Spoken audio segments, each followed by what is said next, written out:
ארוך השולחן מכיר את השאלה של חשך, והוא דן בסוגיה הזאת, והוא מנסה להסביר איך בעצם אפשר להלום את מה שהרמה אומר עם ההיגיון. אז הוא בעצם חוזר לדוגמה של השור ב-I ו-IS, הוא אומר, אין דבר כזה, יש שני דברים, יש להם שם שונה, ויש להם אותו טעם, לא יכול להיות. תמיד לשני דברים יש להם שם שונה, מן הסתם גם יש להם טעם קצת שונה. זה בעצם הפתרון שלו לסוגיה. הוא אומר שהשם זה מה שמשמש לנו לדעת אם שני דברים יש להם אותו טעם. ואז לכן, בדוגמה שהייתה לנו בהתחלה עם היין, אז עצם העובדה שאנחנו קוראים למיץ ענבים שם שונה מאשר ענבים, זה אומר שכנראה יש לזה טעם קצת שונה. זו סוגיה קצת פסיכולוגית, לדעת. כאילו, אם אנחנו נגיד שבמשהו יש טעם שונה, אז יהיה לו טעם שונה. אם אנחנו אומרים שלא אותו דבר יש אותו טעם, או שאותו שם, אז זה אומר שיהיה לו טעם שונה. זה התור שלך? מה? זה התור שלך של ככה אני מבין את ארוך השולחן. חייבים להבין את זה ככה. גם שור וייל ועץ, יש לזה קצת טעם. אז אם אנחנו, מספיק חשוב כדי שנקרא לזה שם, אז זה משמעותי. ונגיד, יש גם ניסויים כאלה, שאם אתה אומר למישהו שמשהו שונה, או אתה צובע את זה בצבע קצת שונה, נגיד, הרבה פעמים החברות תעשייה משתמשות בזה, שצובעים משהו קצת שונה, ונגיד לזה שם שונה, כבר אתה משוכנע שזה טעם אחר, למרות שזה בעצם אותו דבר, וככה בעצם העניין הזה. כמו שניקח מישהו לחנות שווארמה, שהוא מוכר את 3 סוגים של שווארמה. כך בן אדם שלא מבין בזה, כאילו, בן אדם מהרחוב, ותגיד לו שזה שווארמה עגל וזה שווארמה בקר, אז אתה יודע, אם הוא רוצה להיות גיבור, אז להגיד, תן לי גם וגם, כדי לראות את זה. אבל אף אחד לא במדינת ההבדל בקר. אז קודם כל, יישר כוח גדול טוב על המענה והניתוח. אני רק אעשה ככה, יגיב איזו תגובה קצרה, כי אני חושב שזו סוגיה נפלאה, שבאמת הקושי שבה הוא גדול.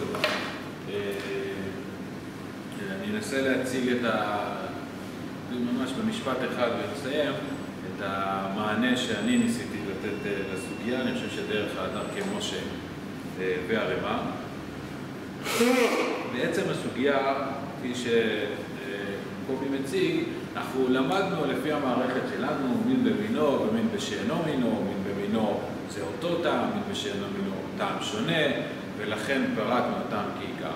ואז מביא קובי את מה שהבאתי בתרשים, אתם יכולים לראות למטה שם, בתר שם בתר איכה, את המחלוקת של אביי ורבא, האם הולכים בתר טעמה או בתר השם, ואז לכאורה, כל המבנה שאנחנו הצגנו עד היום זה בתר טעמה, זאת אומרת שההבדל במין בשאינו מינו לבין מין במינו, שבזה אין הבדל לטעמים ובזה יש הבדל לטעמים, אבל לכאורה, כמו שאמרנו, הלכה כרבא, לבר מיד גם, ורבא אומר הולכים בתר שמא. ממילא זה לא מסתדר עם כל המבנה שאנחנו בנינו, של כל ההבדלה בין מין במינו למין בשאינו מינו. וזה הקושייה של השח, הרמה, ובאופן כללי הדיון הנרחב. לעניות דעתי, יש 2 צורות להבין את הסוגיה עצמה, ודרכם להבין בעצם בלי החלוקה. השח מאמין שהפתרון הוא שזו סוגיה, כמו שהציג קובי, הוא סוגיית יין נסח ומשהו ייחודי בענבים. אבל לדעתי זה סיפור אחר לגמרי. כשבאים אני, מה שנקרא, טוען את זה דרך הדר כמשה ברמה. כשאנחנו אומרים בתר שמא ובתר תמה, מה הרעיון? מה זה שמא? מה זה שם של דבר? אפשר להגיד ששמא זה בעצם איך שקוראים לזה, ואז יגידו שביצת יין וביצת תרנגולת זה אותו דבר. אבל בסוף, ברור שזה לא אותו דבר, למה? מזה יצא יין ומזה יצא אפרוח. הווה אומר, מה זה שמא לפי רמה? או לפי רמה שמסביר את רבא? זה שם העצם. כבש, איל, שור וכו'. אין שום ספק שוודאי לאנשים, לא רק תגיד לבן אדם, לא פסיכולוגית, אלא אמיתית. תיקח אדם עכשיו ענין טעם. אין שום ספק שעבורו לאכול כבש וכו', זה שמיים בארץ. כמו שאנחנו, נגיד, קל לנו להבדיל היום בין, לא יודע מה, להרבה אנשים יהיה קל להבדיל בין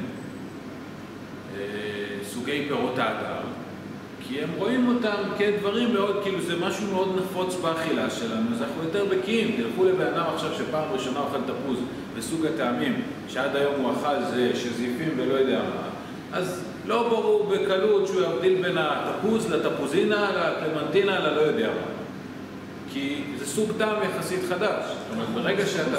מה? אורז וקוסקוס, תתן לתאילנדי קוסקוס, יזרוק לך את זה, כאילו הוא יודע מה זה אורז, והוא בקיא באורז. עכשיו, גם מינים, תלכו לחקלאי. אני יכול להגיד לכם, עבדתי פעם באגסים. מישהו מכם יודע שיש סוגים של אגסים? יש אגס. הוא נמכר בחנות, יש לו קוד מחיר אגס. תלכו למטעים, תסתכלו, אגס, פדונס, פדוצ'ינה, קוסטיה וכו'. ערבים אוהבים את הקוסטיה, לא סובלים את כל זני האגסים האחרים. היהודי הישראלי הקלאסי אוהב את הספדונה כי הוא יפה. לא משנה שהטעם שלו לא הכי טוב. זאת אומרת, יש פה זנים שהאגס פתאום הופך להיות 15 סוגי אגסים, ובטעם זה באמת שונה אם אתה מתחיל להבין ולרכוש את הטעם. כמו שבנגיד, אין דוגמה הכי טובה, נס קפה. אתם מסוגלים להחליף לבן אדם את הנס קפה שלו? תיתנו לו במקום, לא יודע מה, את הטסטר שלו, את הג'ייקוב שלו, הוא לא יבדיל? ברור שהוא יבדיל. והבדלי טעם הם הרבה פחות מינוריים. בעצם אני חוזר לאיפה. הדרך האמיתית להבדיל בעיניי, אומר רמה, דרך רבה, זה דרך שם העצם. מה ההבדל היצוק בעולם? מה שקודש הבריך הוא יצר אחרת. ממילא, אם משהו שם העצם שלו שונה, ברור שהטעם שלו שונה. אם אתה הספקת לעלות על השינוי או לא, זה שאלה אחרת. אבל יין עתיק וחדש וישן, זה כבר לא הבדל של שם עצם שההבדל מהותי. זה לא כמו ביין, אנשים ביין. אדם שאוהב יין, לא יבדיל בין קברנה למרלו, ברור שזה לא מתחיל בכלל להיות לו דומה. אבל האדם הרגיל, זה יין אדום, מבחינתו הכל אחד. עכשיו, תיקחו את הקברנה ומרלו. בין קברנה שישב 10 שנים ל-20 שנה, גם אפשר להבדיל. על זה מדבר לגמרי. זאת אומרת, בעצם רבא בא ואומר, יין חדש וישן, יש הבדל לטעם, אבל זה לא האישו. למה זה לא האישו? כי זה הבדל כמותי, זה לא הבדל איכותי. זה לא כמו בין קברנה למרלו, זה זן שונה של ענבים שאפשר לדון, אם באמת להבדיל גם בזנים בתוך אותו תחום. אבל תמד רימונים ויין, זה שונה לחלוטין, זה הבדל איכותי. אני חושב שזה היסוד המסביר את הסוגיה שמאפשר לנו גם להבין איך לא רק ששם העצם הוא הגורם המבדיל היותר טוב, אלא הוא הגורם המבדיל דרך סוגיית הטעם ברמה הרבה יותר אובייקטיבית. אני חושב שזה בעצם איזשהו פתרון שלא הולך אל הסובייקטיבי, אלא דווקא הפוך, חוזר אל האובייקטיבי שבאמת הטעמים שונים שם, אלא מה? שנכון שלבן אדם מיץ ענבים ויין יהיה פער כמותי שונה לחלוטין, אבל בסוף זה אותו, זה כמו שתיקח קועל עכשיו 95% ותוסיף למיץ ענבים.